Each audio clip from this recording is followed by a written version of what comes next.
Welcome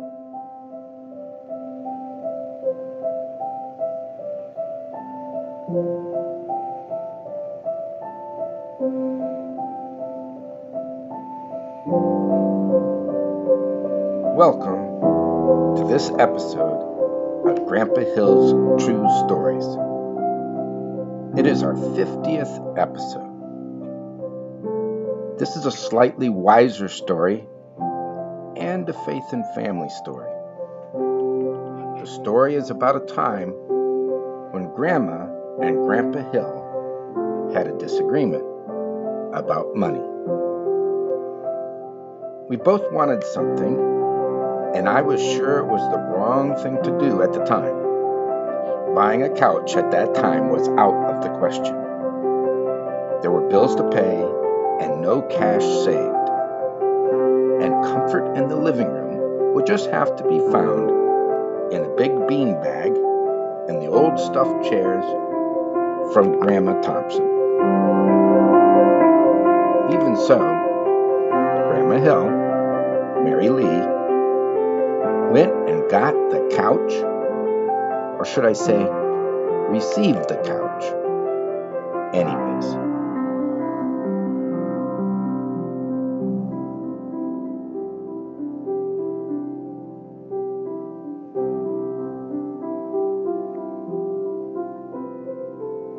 Welcome to Grandpa Hill's True Stories. What's the matter? This story is for my children, my grandchildren, and all children. I'm sitting here tonight with my daughter, my son-in-law Michael, and little Owen. So if you hear the toy being pulled, it's because little Owen likes to pull the toy. And it makes the propeller turn around. But this is a story that takes place in 1985. And in 1985, we had just moved. Grandma and I had just moved to Minnesota.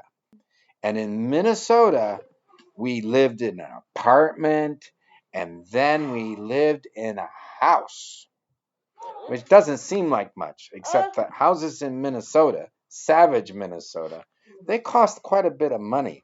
So we also had what's called a mortgage. A mortgage is what Amy and Michael deal with now, because they have to earn money and then give money to the bank and pay for their loan. And so even though I had a good job in Minnesota, I was working for Hitchcock Industries, which was aluminum sand caster. We made lots of nice aluminum castings, and they paid me a nice salary, but we still had that big house payment. So money was tight. It was so tight that we had a living room that didn't have a couch. Wow. And we had a living room that didn't have a chair. Why? We had a living room that didn't, actually it was kind of bare. It was bare. There was a bean bag. There might have been 2 bean bags. Yay! That was our furniture. Yay! And so Grandma didn't like that. I didn't like it, but that's what we could afford.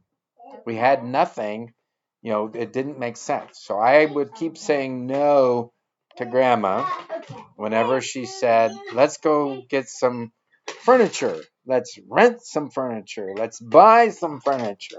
Let's get some used furniture. And I'm going like, no, I think we better just get our cash figured out and start having have some money. And I didn't want to go in debt to buy furniture when I was also already in debt. Did you have anything to make your house pretty at all? Oh yeah. It would be Patricia and Brian and Amy and Rebecca. No, we didn't have a lot of pretty stuff. Did you have any paint? Any what? Paint. Yeah, it was paint. It was a nice house. It was a new house. Oh, cool. The owner had built it himself, and then I lived in it for a few years, and then he sold it to us. Cool. It was at 13245 Glenhurst Avenue South, Savage, Minnesota, with a bare living room. Bare living room? Yep, nothing in the living room. Just the beanbag. No, And in the beginning, the TV was there for a while too. The beanbag and the TV. Oh, there might have been 2. I don't really know. When did you get the really large record player? But the point, yeah, that might have been there too. I don't remember. The big sliding glass door. But I know there was no couch. I knew that Mom wanted a couch, and we weren't getting a couch. Yep. And then one day, What happened? Grandma's parents, Mom and Dad, came to visit us to see our new house. Yay! And they thought it was pretty rough that we didn't have any furniture. And then I said, no, we're not getting any furniture. We do not have the money for furniture. Do they buy you furniture? Well, that's part of the story. Okay. So then I go to work. Okay, and? Because I don't have a lot of vacation when they came to visit. So then when I was at work, I get a call. And it says, Don, we're going to go furniture shopping. Oh, no. Which made me very unhappy. Yeah, because I knew we don't have that to buy furniture. And when I came home... You had furniture. Yeah. Are you telling the story? Well, yeah. Yes, in our living room, there was a couch. Oh, no. That's bad. There was a chair. Oh, no, that's bad. There was another chair. Oh, no. 2 end tables and a coffee table. A whole set. Wasn't it crowded? No, it was a huge living room. It was a nice house. I thought it was a small living room. No, it would have been bigger than this living room. It was longer. Yeah, it was a nice big room. But there was no furniture in it. But now there's furniture in it, and I am just a little bit bothered. Well, I knew that we weren't paying for it because I found out that Grandma and Grandpa Mack paid for the furniture. Yeah. Very nice of them, but I didn't like taking advantage of them, and I didn't like it that we went shopping for furniture even though I had said no. Yeah. So then Grandma tells me a story. What did she tell you? Because I'm also looking at this furniture, and I know from other furniture we looked at, we're looking at $1,400. It's a pretty cheap set, a $1,400 furniture set in 1985.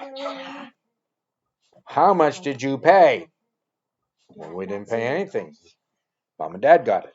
Well, how much did they pay? Said the bill came to $700. Wow. Well, half off is a normal gimmick to get people to buy furniture and stuff like that, half off. But it wasn't really a half off. The couch was a half off. Yeah. And then it was going to be another $600 or $700 to get the rest of the stuff. And Mom, Grandma, really liked it.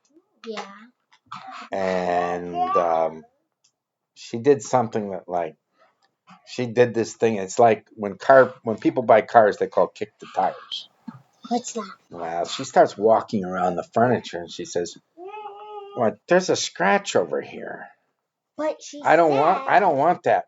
She said that she wanted old furniture. Yeah, I know. There's a lot of reasons why she liked the furniture, but she saw things that didn't look quite right for new furniture.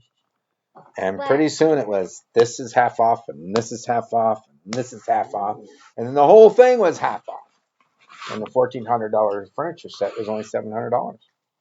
But it went piece by piece that she didn't like the condition, and the salesman would relent, which to me was very impressive. So I was very happy that I had the furniture. And the couch is one of the things remaining, not its cushions.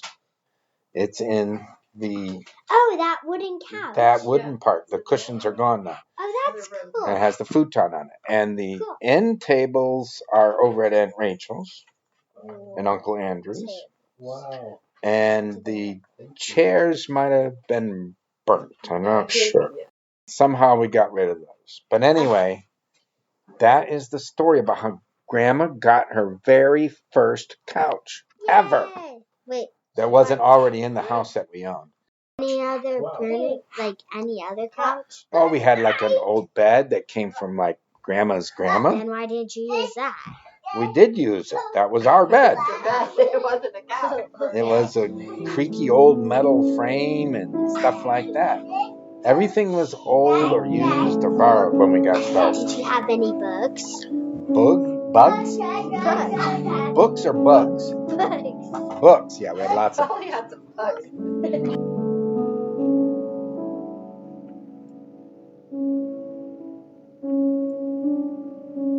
As I look back, I was pretty stubborn about that couch and how we got it. Mary Lee had not expressed her strong desire for furniture to her parents. Merv and Jan just saw the need and filled it by taking her out to buy furniture. My gratitude to my in-laws was not a joyous, heartfelt gratitude. I wish I could give them that heartfelt gratitude right now, 38 years later, and let them know how treasured their gift was then and how the memory of it is still felt today.